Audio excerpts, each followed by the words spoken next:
चलिए। बेटा देख रहा ना, क्लाइंट बैठे हुए हैं, पहले काम कर लेती हूँ फिर खा लूंगी। तू रख दे, मैं खा लूंगी। किसका आ गया? हाँ मैडम अभी खाना खा रही है, बाद में बात करेगी। हाँ अरे पूछा भी नहीं कौन है क्या है, जरूरी होता बेटा। तूने फोन काट दिया। फोन भी स्विच ऑफ कर देते हैं, परेशान करेंगे बेवजह। आप खाना खाइए और आप लोग भी जाइए ना, खाना खाइए। चलिए चलिए चलिए। बेटा मेरी बात सुन, देख अभी वो लोग आए हैं क्लाइंट हमारे, डील करनी है मुझे, मैं बाद में खा लूंगी। तू जा, तू रख दे, मैं खा लूंगी। को कुछ नहीं सुनना है, हम आपको पूछ नहीं रहे, हम आपको बता रहे हैं। और क्लाइंट आए तो क्या हुआ, आप लोग भी जाइए खाना खाइए। चलिए, खाने के लिए इंसान कमाता है, खाना नहीं खाएगा तो कैसे चलेगा? एक्सक्यूज मी मैम, ये क्या तरीका है? ये 2 कौड़ी का फटीचर इंसान आपके कैबिन में ऐसे कैसे आ सकता है? आपको दिख नहीं रहा कितनी इंपॉर्टेंट मीटिंग चल रही है यहाँ पे? करोड़ों का प्रॉफिट होने वाला है हमें, ऐसे कोई भी आ जाएगा आपके कैबिन में? और ये क्या तरीका है? इसने फोन उठा के फोन काट दिया। अगर किसी बड़े क्लाइंट का कॉल आया आपके पास और अगर आपका फोन स्विच ऑफ आए तो आपकी तो करोड़ों की डील चली जाएगी ना मैम। ये क्या तरीका है? क्या घटिया हरकत है ये। एक थप्पड़ मारोगे ना घुमा के, तुम्हारी सारी ये दादागिरी और हिगड़ी निकल जाएगी। इस कंपनी के चपरासी हो ना तो वही बनकर रहो। तुम्हें किसने हक दिया इस कंपनी के ओनर के कैबिन में आकर उनके साथ ये बदतमीजी करने का?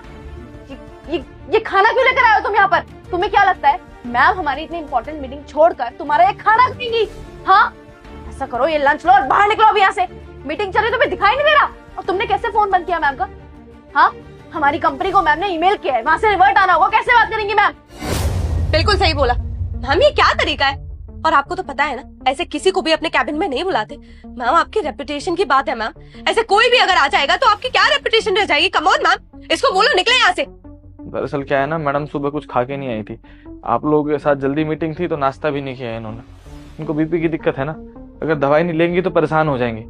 काम हम तो होता रहेगा, तो मैं सोचा कि गर्मा गर्म इनका सब्जी बना लेता हूँ। आलू पसंद है इनको बहुत ज्यादा, तो आलू जीरा का सब्जी और रोटी लाए थे, खा लेंगे तो ठीक रहेंगे। बस उनके बारे में सोच के आ गए हम तो।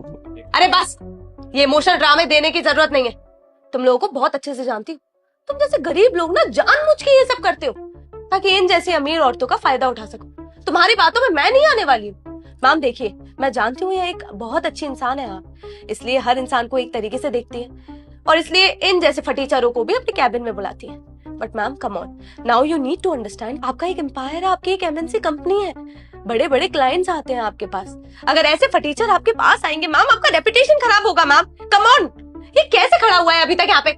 वही तो मैम, आपकी कंपनी एक एमएनसी है, मल्टीनेशनल कंपनी। अब मैम आपकी कंपनी में हम तो बहुत पुराने क्लाइंट्स हैं, लेकिन फॉरेन क्लाइंट्स भी आते हैं। अब उनके सामने अगर इस तरह से ये 2 कौड़ी का चपरासी आपके कैबिन में घुसकर आपके साथ बदतमीजी करेगा, अपना ये सड़ा हुआ घर से बनाया हुआ खाना लाकर आपको खिलाएगा, तो इससे आपकी कंपनी की कितनी ज्यादा बेइज्जती होगी मैम। हम लोग तो एक बार को झेल भी जाएं, लेकिन वो लोग तो आपके साथ डील कैंसिल कर देंगे। मैम आप अपना करोड़ों का नुकसान क्यों करा रही है इस फटीचर के चक्कर में? तू खड़ा खड़ा देख क्या रहा है यहाँ पर? मीटिंग के बीच में दुविधा तो तू बन ही गया है। अब ये सड़ा सा खाना उठा और निकल यहाँ से। गंदा सा खाना बनाकर लेकर आया है। तुझे पता भी है मैम कितना साफ खाना खाती है? तुझे पता है मैम पानी भी पीती होंगी ना, तो मिनरल वाटर पीती होंगी। और तू अपने वो झोपड़ी वाले घर में से निकाल कर ये खाना लेकर आया है और सोच रहा है कि मैम तेरा ये बनाया हुआ खाना खाएंगी। लेकर चला जा वरना मैं इसको डस्टबिन में डाल दूंगी। नहीं नहीं नहीं, आप परेशान मत होइए, हम ले जाते हैं। मैडम आप काम कर लीजिए। हम सनी एक मिनट, ये आप लोग इतनी देर से जो बोल रही हैं, आप दोनों क्या जानती हैं इसके बारे में? मैम ये कैसे सवाल है? और जानना क्या है इस फटीचर के बारे में? इसको देख के ही पता चल रहा है कि ये 2 कौड़ी का नौकर है यहाँ पे। देखो ना मैम कैसे कपड़े पहन रखे हैं। भाई अगर तुझे थोड़ा टाइम मिल जाए तो अपने कपड़े धो ही लिया कर। तेरे को देख के तो ऐसा लग रहा है तेरे पास 2 जोड़ी कपड़े हैं, पर कोई बात नहीं, तुझे जैसे फटीचर के पास 2 जोड़ी कपड़े हैं यही बहुत है। इसको धो के तो पहन लिया कर गवार। तुझे पता है किसके कैबिन में आता है तू? गंदे गंदे कपड़े पहन के आ जाता है। वही तो मैम, इसको क्या जानना है? ना तो इसके पास पैसा है, ना शोहरत है, ना रुतबा है। इन जैसों को तो मैं मुंह भी नहीं लगाती। और आपने इनको इतनी छूट दी हुई है कि ये आपके कैबिन में आकर आपके साथ बदतमीजी कर रहा है, आपका फोन ऑफ कर दिया, आपको जबरदस्ती खाना खिलाने की कोशिश कर रहा है। मैम मैं आपको एक सलाह देना चाहूंगी, आप इनके ऊपर ना थोड़ी रोक लगाइए। ये गरीब लोग हैं, आप इनको अगर जरा सी ढील देंगे ना तो आपके सर पे चढ़कर नाचेंगे और हो सकता है आपको लूट भी ले, क्योंकि ये ना गरीब लोग हैं। इनका ईमान पैसा देख के यूं डोल जाता है, इनका कोई ईमान धर्म नहीं होता। और वैसे भी मैम आजकल ना बहुत केसेस देखने को मिल रहे हैं। ये 2 कौड़ी के चपरासी नौकर गरीब लोग ना अमीरों के घर में काम करने तो आते हैं, कंपनीज में काम करने आते हैं, लेकिन जैसे ही इनको पैसा आता दिखता है ना, ये सब कुछ भूल जाते हैं और अमीर लोगों को लूट के चले जाते हैं। हो सकता है मैम ये भी उन्हीं में से एक हो। अब किसी की शक्ल पे तो लिखा नहीं है ना कि तो ईमानदार है या फिर बेईमान। तू खड़ा खड़ा मुंह क्या देख रहा है मेरा? कर दी मीटिंग खराब, अब जा यहाँ से। एनफ इज एनफ, बहुत हो गया तुम दोनों का। मैं इतनी देर से सुने जा रही हूँ। आप दोनों क्या जानती हैं उसके बारे में? अभी मैंने बोला ना, ये मेरा बेटा है।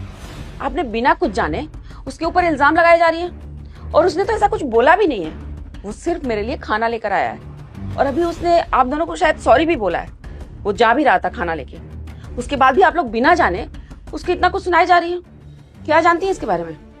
सिर्फ इसका हुलिया देकर आप दोनों जज कर रही हैं कि वो नौकर है, गरीब है, तो इसकी क्या औकात है, इसकी क्या हैसियत है। जरूरी नहीं है ना कि जो इंसान गंदे कपड़ों में है, साधारण सा है, तो वो दिल का भी बुरा होगा, वो भिखारी होगा, उसकी कोई औकात नहीं होगी। What? ये चपरासी है आपका बेटा।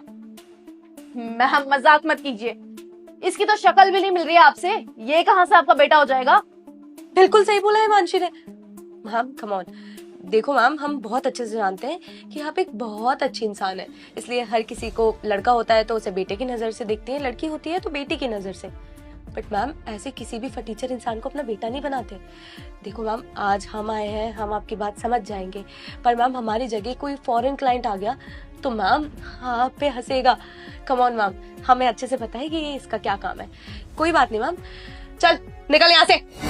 सही बोला मैम अर्जिता ने, बिल्कुल। अगर ये सच में आपका बेटा होता ना, तो ये सड़े से गमछे में और चप्पलों में ऑफिस नहीं आता, बल्कि महंगे कपड़ों में, महंगी गाड़ी में घूमता और अच्छी पर्सनैलिटी बनाकर इस ऑफिस में आता। रुतबा होता आपके बेटे का, देख के पता चल जाता कि ये आपका बेटा है। ये आपका बेटा किसी एंगल से नहीं लग रहा, और ना ही है। अब मैम कहने को तो आप किसी को भी अपना बेटा बेटी बना लो, लेकिन सच में थोड़ी हो जाता है। हम जानते हैं कि आप दिल की बहुत अच्छी हैं, आप सबको अपना बेटा और सबको अपनी बेटी मानती है, लेकिन इसका मतलब ये नहीं कि जो भी आपके घर काम करने आएगा, जो भी आपके ऑफिस में झाड़ू लगाने का काम करने आएगा, आप उसको अपना बेटा मान लेंगी। मैम बहुत बड़ी उपाधि है ये, आप बहुत बड़ी बेवकूफी कर रही हो मैम इसे अपना बेटा मानकर। सॉरी टू से, बट आप दोनों को पता है ये मेरा ही बेटा है, मुंह बोला बेटा। मैंने इसको गोद लिया है। इसके माँ बाप मेरे यहाँ काम करते थे बहुत सालों तक, और बहुत ईमानदारी से उन्होंने काम किया। एक एक्सीडेंट में दोनों की डेथ हो गई। तब से मैंने ही इसको पढ़ाया लिखाया, पाल पोस कर बड़ा किया है। ये चाहता ना मैम, तो बहुत अच्छी कंपनी में इसकी भी नौकरी हो सकती थी, क्योंकि इसने अच्छी खासी पढ़ाई की हुई है।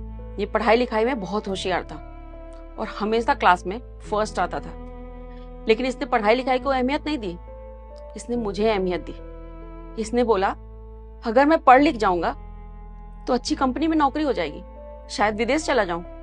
अगर मैं विदेश चला गया तो आपका ध्यान कौन रखेगा? इसने आगे पढ़ाई नहीं की। किसके लिए? सिर्फ मेरे लिए, मेरा ध्यान रखने के लिए। आप लोगों को पता है मेरा भी बेटा है, उसने पढ़ाई चूज की मुझसे ऊपर, और आज वो विदेश में नौकरी करता है। अगर ये चाहता ना, ये भी विदेश जाके पढ़ाई कर सकता था, नौकरी कर सकता था, वहीं लाइफ सेटल कर देता, लेकिन नहीं, इसने मुझे चूज किया। आप दोनों को पता है इसको किसी चीज के लिए मुझे बोलने की जरूरत नहीं होती। इसे बहुत अच्छे से पता है कि मुझे कब क्या चाहिए। मेरा इतना ख्याल रखता है, मेरी दवाइयाँ, मुझे खाना, मुझे चाय कब चाहिए, मुझे। बालक, आज मैं देखता हूँ मुझे कौन कौन लाइक सब्सक्राइब करता है। बालक, तुम मुझे सब्सक्राइब करो, मैं तुम्हें आशीर्वाद दूंगा। बोलती है मैडम ये सारी चीज़ें इसको याद है, मुझे बोलने की ज़रूरत नहीं पड़ती। आप दोनों ने क्या जज किया? गरीब है, भिखारी है और इसकी शक्ल भी नहीं मिलती। ये आपका बेटा कैसे हो सकता है? पर बोलती है मैडम कि मैडम आपको बता दूं, खून का रिश्ता ही रिश्ता नहीं होता। इमोशंस बहुत बड़ी चीज़ होती है, और वो इमोशंस हम समझते